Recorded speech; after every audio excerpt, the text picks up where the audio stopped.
अस्सलाम वालेकुम प्यारे बच्चों। आज हम उर्दू गुलाबी नदी नर्सरी पढ़ेंगे। तो अपनी किताब खोलिए, सफ़ा नंबर 134। आज का हमारा हर्फ है स्वाद। आज का हमारा हर्फ है स्वाद। तो मेरे साथ पढ़िए। स्वाद स्व, स्वाद की आधी शक्ल। स्वाद स्व साबुन।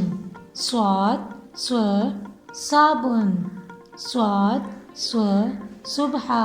स्वाद स्व सुबह। स्वाद स्व संदूक। स्वाद स्व संदूक। स्वाद स्व सुराही।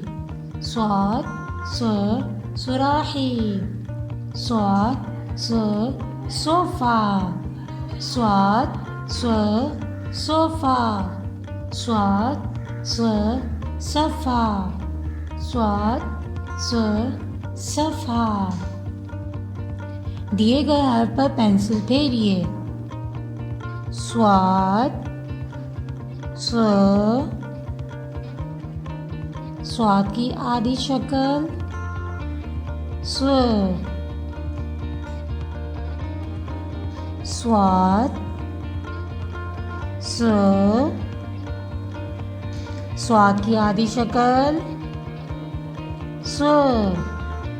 तो बच्चों, सफ़ा नंबर 135 पर पेंसिल फेरिए जैसे हमने सफ़ा नंबर 134 पर पेंसिल फेरी और रंग भरिए।